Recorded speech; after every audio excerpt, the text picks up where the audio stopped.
Bonjour les amis, alors aujourd'hui on est avec Fawzi Chaban. Bonjour Fawzi. Bonjour Erlan. Alors est-ce que tu peux nous parler un peu de ton expérience, ton cursus, nous dire qui t'es, ce que tu fais? J'ai un parcours dans les arts martiaux au début, donc j'ai pratiqué du Viet Vo Dao, après du Kung Fu Wushu, et ensuite j'ai fait un peu de Tai Chi. Et à partir de là, j'ai rencontré un maître d'arts martiaux qui à peu près il y a 18 ans travaillait sur les centres nerveux. Et après, j'ai découlé dans la médecine chinoise, dans une école à Paris, et j'ai appris à faire la lecture du corps, le langage émotionnel, et puis j'ai travaillé avec aussi un Vietnamien pendant 7 ans concernant les ondes de forme, la réflexologie, et aussi travailler sur les émotions. Donc c'est comme ça que j'arrive aujourd'hui dans ce parcours en fait. Alors, tu es passé des arts martiaux aux soins. Comment ça s'est fait, le pont entre les deux?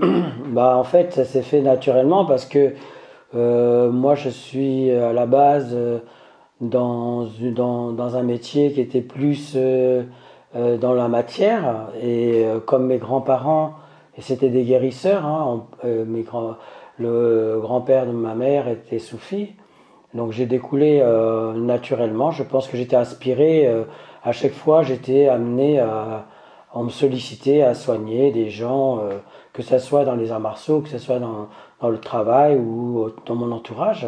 Donc à partir de là, je me suis dit, ben, il fallait que je m'oriente plus dans le domaine du soin et de l'aide de la personne. Donc je me sens beaucoup plus dans ma voie aujourd'hui. D'accord. Donc, de toutes ces expériences, tu as créé un médaillon aujourd'hui et c'est de ça dont on va parler. Alors, est-ce que tu peux nous parler du médaillon? Qu'est-ce que c'est et pourquoi? À la base, c'est un outil de travail. Ce n'est pas un bijou, hein. Moi, je l'ai conçu avec des ondes de forme. Ce sont des ondes de forme qui sont assemblées. Donc, il y a différentes ondes de forme. Et il y a deux faces. Il y a une face yin et une face yang qui emmènent les gens plutôt dans l'ancrage ou dans l'élévation. Et il y a aussi les intentions que j'ai mis dedans par rapport à l'amour, par rapport à des tas d'intentions qui vont vers la guérison, vers l'équilibre, l'harmonie aussi. Il y a aussi le support que je magnétise qui permet justement de faire circuler l'énergie. Donc il y a un gros travail artisanal, hein, et beaucoup d'attention et d'amour dedans. Voilà. Quand on le met, quelles sont les vertus principales du médaillon? L'énergie permet de rétablir beaucoup de problèmes. Donc du coup, je ne vais pas dire qu'on peut tout faire avec, mais je vais dire qu'il y a beaucoup de possibilités. Donc dans un premier temps, je vais parler plutôt des émotions. Pour évacuer les émotions, c'est un très bon outil. Donc il suffit simplement de focaliser les situations qu'on a vécues ou bien d'utiliser, par exemple, pendant un soin que vous allez faire avec un thérapeute quelconque ou un développement personnel. Et donc, ça peut accompagner le soin. Ensuite, ben, ça peut aussi vous dynamiser si vous vous sentez fatigué. Ça peut vous aider à vider le mental, puisque la plupart des temps, on a souvent ce problème qui est récurrent chez beaucoup de personnes, ce mental qui nous joue des tours à tourner et ruminer tout le temps. Donc il suffit juste de le poser d'une manière sur le front et ça nous permet d'évacuer les pensées qui sont là en obsession. Est-ce que tu peux nous parler de qui peut utiliser le médaillon et pour qui il est destiné? Est-ce qu'il est destiné pour tout type de personnes ou pour seulement des gens qui travaillent dans l'énergétique? J'ai appelé le médaillon en pleine conscience. C'est justement pour emmener les gens en pleine conscience. Donc ce n'est pas un médaillon d'effet de mode. C'est plutôt, je disais tout à l'heure, un outil de travail. Donc ça va vraiment pousser les gens à amener leur attention sur eux. Donc ça touche vraiment tout le monde. Ça peut toucher des enfants. Je l'ai mis à disposition même à des personnes âgées. À des personnes qui sont thérapeutes, qui peuvent accompagner avec leurs soins. Et en même temps, ça peut aussi toucher des personnes qui ne connaissent rien dans l'énergie. hein. Et au début, justement, ils sont surpris lorsqu'ils le mettent sur eux, de ressentir des énergies qui sont assez fortes. Donc ils n'en ont pas l'habitude, donc ça les intrigue un peu. Et souvent, bah, ils se disent, c'est des effets bizarres. Donc j'entends souvent ce terme-là. D'accord, donc c'est un médaillon qui est en même temps pour toute personne avisée et aussi pour les gens qui ne le sont pas forcément, puisque c'est un médaillon, comme tu dis, de pleine conscience. Quand je parle de pleine conscience, il y a des étapes de pleine conscience, hein. On ne parle pas de pleine conscience comme ça, mais lorsque les personnes le mettent, ils ressentent cet effet d'attraction dans la position où ça les attraque, et donc ça les pousse quelque part à prendre conscience de leur état dans la journée, s'ils sentent des émotions, des événements qui se présentent. Donc ça pousse vraiment les personnes à être conscients. Déjà, après, on parle de pleine conscience lorsqu'on a franchi une autre étape. Mais avant tout, ça nous emmène dans la conscience, ça veut dire le moment présent, hein. Alors, Fawzi, est-ce que justement tu peux nous présenter un peu ces médaillons? Il y a différentes formes.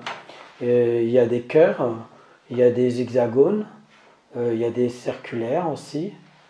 Alors, alors, les tailles n'ont pas d'influence, mais est-ce que les formes des médaillons ont une influence énergétique? Alors apparemment oui, parce que lorsque je fais tester par exemple le cœur, il y a des gens qui ressentent plus d'énergie dans le cœur que dans le circulaire. Et il y en a d'autres au niveau de l'hexagone qui est beaucoup plus fort.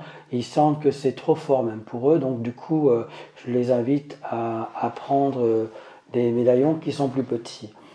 Par contre, je ne fais pas tester les médaillons quand je vois que les personnes sont à fleur de peau et qu'ils ont beaucoup d'émotions.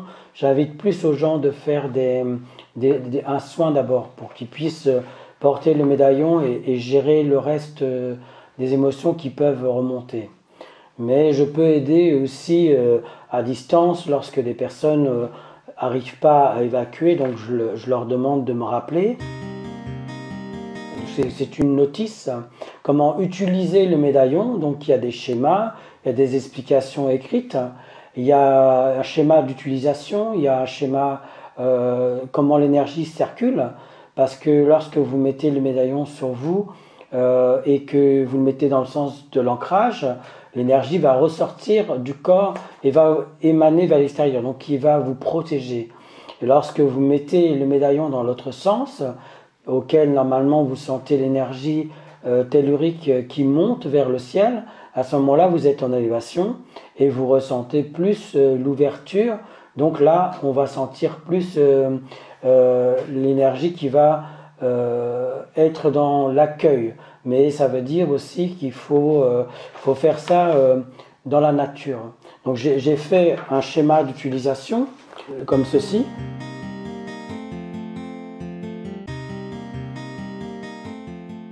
Il y a des formats, différents formats, donc qui vont servir dans la poche qu'on peut utiliser pour tonifier les aliments, l'eau, nettoyer les bijoux lorsqu'on est même en déplacement.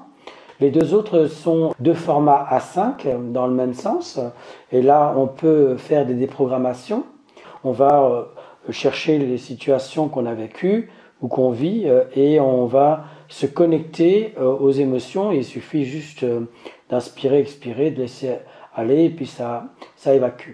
Donc il y a la format A5 et un format A4 auquel c'est pareil, soit on monte dessus debout, donc il y a deux sens évidemment comme le médaillon, ou soit on peut dormir aussi avec dans le sens tonification. Lorsqu'on est fatigué et qu'on travaille beaucoup, on le met sous le matelas. Ça nous permet de tonifier l'énergie rénale. Pour les personnes qui sont par contre hyperactifs, qui sont justement trop d'énergie, on va dire, eh bien on va le mettre dans l'autre sens, justement pour ancrer la personne et l'apaiser de façon à ce qu'elle soit moins agitée dans le sommeil. Ce sont des cours qui vont permettre d'expliquer comment utiliser le médaillon. Je fais aussi des cours sur les facteurs du mal-être qui durent une journée. Et donc dedans, je parle de différents facteurs, en parlant un petit peu de la fratrie, un peu de médecine chinoise, un peu de connaissances, d'expériences que j'ai depuis toutes ces années auxquelles j'utilise pendant les soins. Et en même temps, je l'ai appelé un soin pédagogique parce que ça part dans le sens où les personnes, en faisant ce soin pédagogique, ça leur permet justement de garder les vertus. Lorsqu'on fait un soin, il faut savoir aussi garder les vertus derrière. Et d'ailleurs, le médaillon permet justement de poursuivre un soin, n'importe quelle thérapie. Lorsque quelqu'un fait un soin, eh bien, lorsqu'il est livré à lui-même, à l'extérieur, ça lui permet justement de gérer les émotions avec ça, c'est même de les évacuer, c'est même pas que les gérer. Et avec le médaillon, ça permet d'avoir un support qui puisse aider la personne. Mais ce n'est pas une béquille, on ne s'attache pas au médaillon. Et il faut aussi l'enlever de temps en temps pour que le corps travaille et s'auto-nettoie. Et le médaillon se nettoie tout seul aussi. Donc on peut le passer sous l'eau, on peut prendre la douche avec. Voilà. On peut aussi le nettoyer avec les cartes. Bon, c'est un plus, mais voilà. Merci Fawzi.